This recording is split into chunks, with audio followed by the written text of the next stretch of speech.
नगरीय निकाय चुनाव की तैयारियां लगभग जोरों पे आती जा रही हैं और टिकटों की घोषणा के बाद लगभग सभी प्रत्याशी मैदान में हैं। और जाहिर सी बात है, जब प्रत्याशी जनता के बीच पहुंचेंगे तो जनता के बहुत सारे सवालों के जवाब देने पड़ेंगे। मैं इस वक्त खड़ा हूं सेक्टर 6 भिलाई में। ये देवांगन पान शॉप है और आज से हम एक प्रोग्राम की शुरुआत करने जा रहे हैं चर्चा चौराहे की। तो कुछ यहाँ आते वक्त मुझे कुछ युवा मिल गए, कुछ और भी लोग हैं साथ में, और उनसे बातचीत किया हमने और साफ तौर पर ये समझने की कोशिश की कि यहाँ सरकार कैसी चाहिए, भिलाई में कैसी सत्ता चाहिए और जो पिछली सत्ता रही है उन्होंने कितने हद तक काम किया। भाई साहब, भिलाई को कितने दिनों से देख पा रहे हैं आप? आपका नाम बताएंगे और कितने दिनों से देख पा रहे हैं और आप भिलाई को कितना बदलते देखें आज? मैं तो बचपन से यहीं पे रहा हूँ, ठीक है। तो मतलब देखो, साफ़ सफाई तो है, ठीक है, लेकिन है थोड़ा गंदगी है कहीं किसी जगह पे, ठीक है। बाकी भिलाई में जो अभी सबसे बड़ी समस्या थी, पानी की समस्या थी, जो गंदा पानी आ रहा था, ठीक है। वो समस्या बहुत लंबे टाइम तक चली, लेकिन उसका भी अभी तक पूरी तरह से कुछ सॉल्यूशन नहीं निकला है, ठीक है। गंदा पानी अभी भी आ ही रहा है, ठीक है। शिक्षा के नाम पे भिलाई को बोला जाता था एजुकेशन हब के तौर पे। जब से भिलाई के एक आधारशिला रखी गई तब से स्टील सिटी और एजुकेशन हब के नाम पे। आज क्या लगता है जो सिनेरियो है वो उस समय से जो चला आ रहा था, जो एक भिलाई का नाम, वो आज उसी जगह स्टेबल है या फिर उसके स्तर में गिरावट आई है शिक्षा स्तर में? ऐसा है, मेन पहले जो एजुकेशन था ना, हम लोग मतलब आज से 10 साल पहले वो सही था, लेकिन उसके बाद से जो स्टेबल हुआ है कम से कम 5 साल तक ठीक था, फिर अभी पूरा डाउन हो चुका है। उसमें क्या आपको लगता है कि नुकसान कहाँ पर हो रहा है? शिक्षा के स्तर में नुकसान जो हुआ है वो कहाँ पर किन किन लोगों के द्वारा, उसके लिए जिम्मेदार किन को मानते हैं?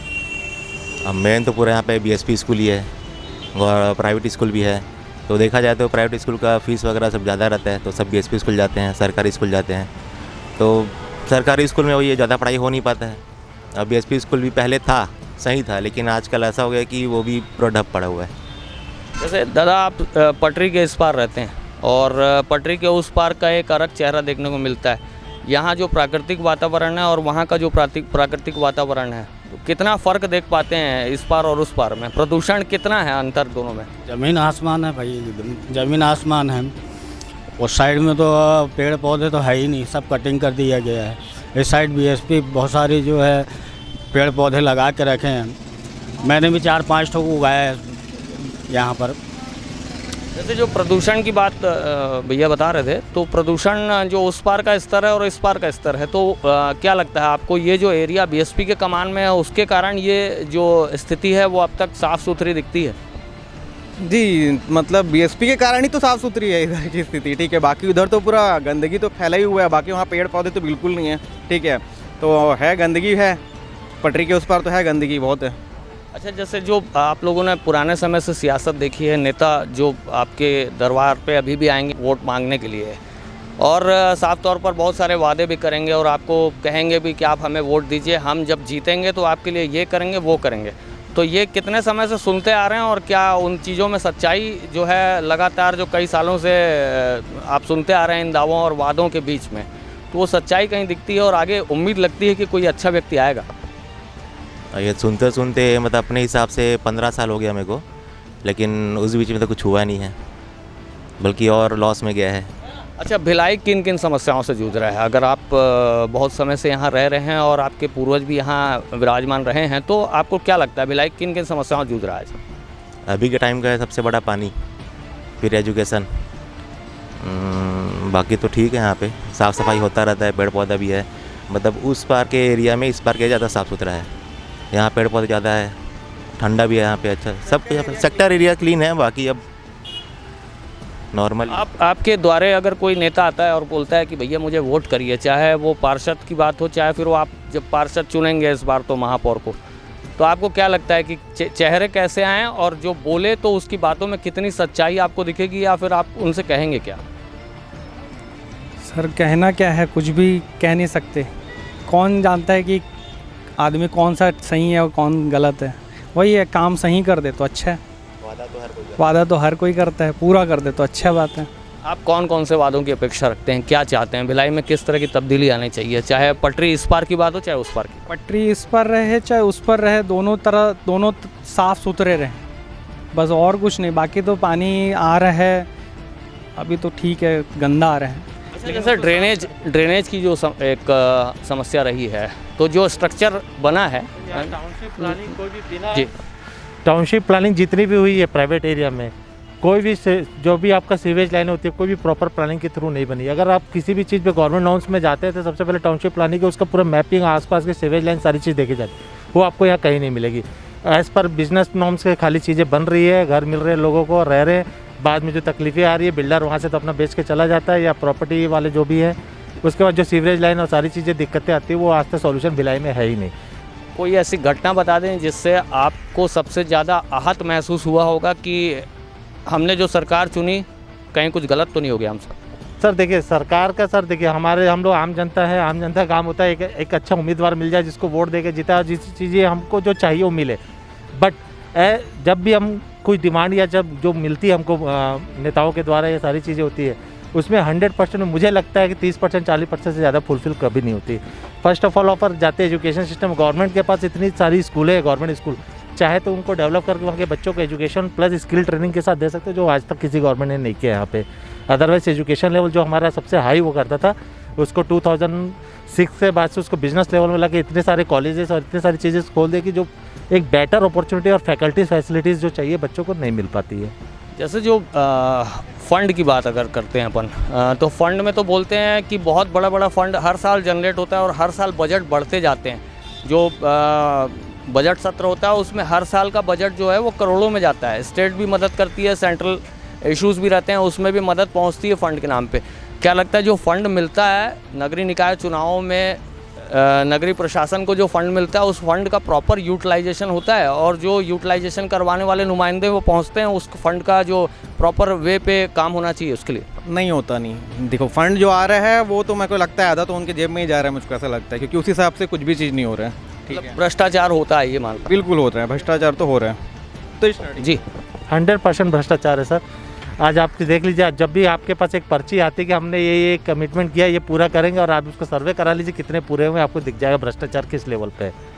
और सही बात, दूसरी बात कि सर एक आम जनता की समझते कि यहाँ पे मोस्टली अगर भिलाई में बांटा जाए तो दो कैटेगरी में है, या तो गवर्नमेंट एम्प्लॉय या तो बीएसपी एम्प्लॉय। बीएसपी एम्प्लॉय जो इधर सेक्टर दे रहे हैं उनको क्या दिक्कत है सर, बीएसपी फैसिलिटी दे रही है। बट अगर आप प्राइवेट सेक्टर में जाते हैं तो आप किसी भी गली मोहल्ले में चले जाइए, वहाँ की गंदगी देखिए, रोड क्लियरिंग देखिए, या आप आज की डेट में अभी जो एक चल रहा है अभी पार्कों को लेके सारी चीज़ें कर रही है, वो पार्कों में पैसा इन्वेस्ट ना करके वहाँ पे जो रोड की फैसिलिटी, नाली की फैसिलिटी अच्छी करे तो ज़्यादा बेटर होगा। अवार्ड तो बहुत सारे जैसे देखने को मिलते हैं, जो सेंट्रल के भी अवार्ड हैं वो भिलाई को कई बार मिल चुके हैं। बेस्ट स्वच्छता अवार्ड, बेस्ट क्लीन सिटी के नाम से जाना जाता है भिलाई को।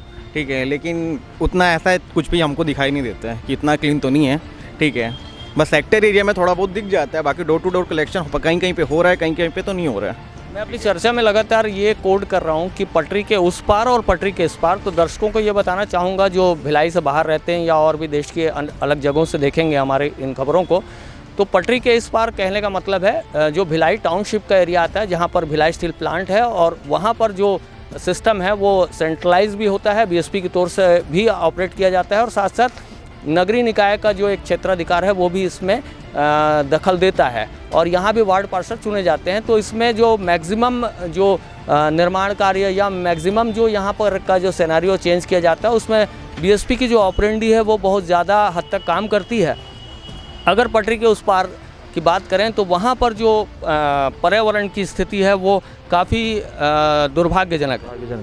सर आप देखिए, अगर प्राइवेट एरिया अगर जो भी सोसाइटी बनती है वहाँ पे मैंने जैसे कहा टाउनशिप प्लान में सबसे पहला होता है कि आपका ग्रीनरी, कि आपका इन्वायरमेंटल फ्रेंडली नेचर होना चाहिए। वो चीज़ आपको कहीं नहीं, जैसे प्लॉट कटिंग घर मिल रहा है, जो अपने गार्डन में जो 2-4 पौधे लगा रहे हैं वही, उसके अलावा कोई नहीं है। अगर आप पूरे किसी भी रोड में चले जाइए आपको किसी पौधे नहीं मिलेंगे, जो रहते हैं वो गवर्नमेंट शुरू में लगा जरूर देती है बट उसका रख रखाव कहीं नहीं होता। भिलाई में आज भी कई जगह ऐसी हैं जहाँ पर जो बरसात का सीज़न आता है, तो बरसात के सीज़न में जैसे कि आप लोग देखते होंगे अपने आसपास घरों में पानी भी भर जाता है। तो आपको ऐसा लगता है जो ग्रॉस रूट लेवल पे इसका ड्रेनेज सिस्टम का एक मास्टर प्लान बनाया जाना चाहिए था, इंजीनियरिंग प्रॉपर की जानी चाहिए थी, वैसी हुई है? नहीं सर, वैसा तो कुछ भी नहीं हुआ। मेरे यहाँ तो नाली का जो पानी है ना पूरा अंदर घुस जाता है। मेरे स्टेट में तो जी रोड से ऊपर नालियाँ हैं, जहाँ थोड़े बहुत नालियाँ भी बनी वो रोड से ऊपर है, जिसमें पानी कहाँ प्रॉपर जाएगा। और ड्रेनेज सिस्टम की बात अगर आप करते तो आप सबसे बड़े पहुँच एरिया नेहरू नगर में चले जाइए, वहाँ देख लीजिए जो बारिशों में कैसे पानी रोड में और लोगों के घर के आसपास दिखते हैं। तो रोड भी प्रॉपर वे में नहीं है। स्लम एरिया भी उसमें कई जगह। डेफिनेटली सर, आप चले जाइए कोशा नगर चले जाइए, इधर के जो भी आपके एरिया अगर उस पार की बात करते हैं तो, या रुआ बंदा बस्ती, सारी जगह जाइए आपको ना रोड मिलेंगे, ना ड्रेनेज सिस्टम मिलेगा, ना घर के आगे कुछ नालियाँ मिलेगी जिससे कि पानी का प्रॉपर एजुकेशन हो। अच्छा, तो दो जैसे जो मेजर पार्टीज़ हैं जैसे भाजपा है और कांग्रेस है, तो इसमें क्या लगता है कि जो दोनों पार्टीज़ में ही बेसिकली जनता चुनाव की ओर जाती है और जो निर्दलीय हैं वो भी अपने दमखम को दिखाते हैं, लेकिन जनरली यही हुआ है कि कभी भाजपा सत्ता में विराजित हुई है, कभी कांग्रेस हुई है। आपको क्या लगता है कि बेहतर कौन कर पाया? भाजपा अपने जगह पे भी सही थी, अब कांग्रेस आई है तो किसी किसी जगह पे ये भी सही है, किसी किसी जगह पे गलत है। ठीक है, तो मतलब मैं ऐसा पर्टिकुलर किसी एक पार्टी को नहीं बोलूँगा कि वो उसने सही किया या इसने सही किया। ठीक है, बाकी तो है मतलब पैसा सब खा रहे लेकिन हिसाब से कुछ दिख नहीं रहा। अच्छा, एक एजुकेशन एरा की भी बात आती है, जैसे जो शिक्षा हो महंगी हो चली है, अब बच्चों को पढ़ाना बहुत मुश्किल हो चला है। एक गरीब व्यक्ति कोई अच्छे बड़े स्कूल को प्रेफर नहीं कर पाएगा और इतनी बड़ी जो फीस स्ट्रक्चर है उनका, जो लोग पैसे लेते हैं, और जो कोचिंग इंस्टीट्यूट है वो भी महंगे हो चले हैं।